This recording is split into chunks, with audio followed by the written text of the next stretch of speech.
The latissimus dorsi is the broadest muscle of the back. Its thin superficial fibers originate at the low back, ascend the side of the trunk, and merge into a thick bundle at the axilla. The teres major is called Lat's little helper because it is a complete synergist with the latissimus dorsi. It is superficial and located along the scapula's lateral border between the latissimus dorsi and the teres minor. Let's begin by engaging the latissimus dorsi. I'm going to ask my partner to medially rotate his shoulders. And how that'll happen is I'll ask him to just go ahead and try to press his hand into my leg, which is conveniently there. And as he medially rotates the humerus, there we can see all of that latissimus dorsi and the teres major engage. And while he continues, I can really feel that tissue as it converges and funnels into the axilla. Go ahead and relax. And sure enough, all of this tissue now softens up. Good. So let's begin with the latissimus dorsi. Probably the easiest way to get your hands on some of it is to sort of scoop up that lateral edge right there. And if I'm not quite sure if I'm on it, I can ask him to medially rotate again. So he's going to press his hand. There you go. And all of this tissue suddenly gets much more difficult to lift up. Good, and relax. Now, I'm not grasping this. This is skin. And you can tell it's skin because it's sort of gelatinous and it doesn't have any, well, meat to it.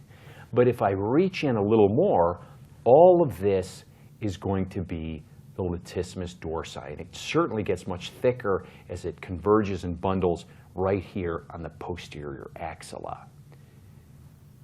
And then as I follow it inferiorly, it becomes much thinner as it merges into that thoracolumbar aponeurosis, that big piece of fascia on the low back.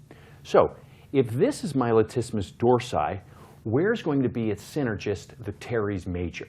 Well, the easiest place to start is to find the lateral border of the scapula. So I'm just going to sort of work my partner's shoulder here a little bit.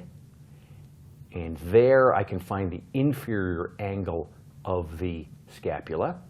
And if I walk my thumb along that edge, there I can find the lateral border, which is where the teres major will attach.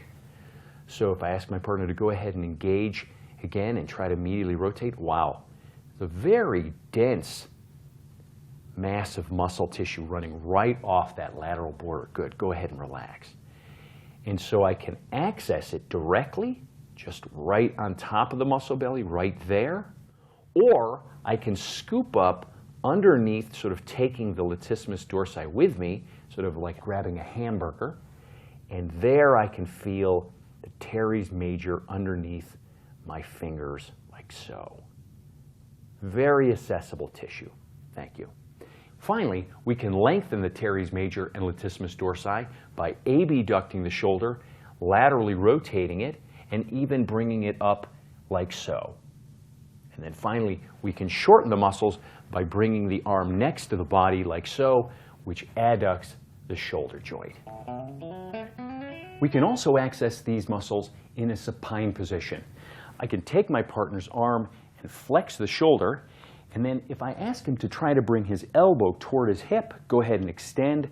There you can see a fabulous example of how the latissimus dorsi comes up on the side of the torso and coming into here at the axilla. And go ahead and relax. And I can really get my hands on that flap of tissue here on the side of the torso.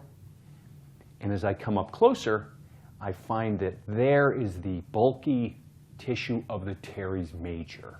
Good. And finally, this is a nice place to also lengthen and shorten the muscle. To lengthen these muscles, I can bring the arm up overhead to full flexion, and to shorten them, of course, bring the arm back to the side into a neutral state.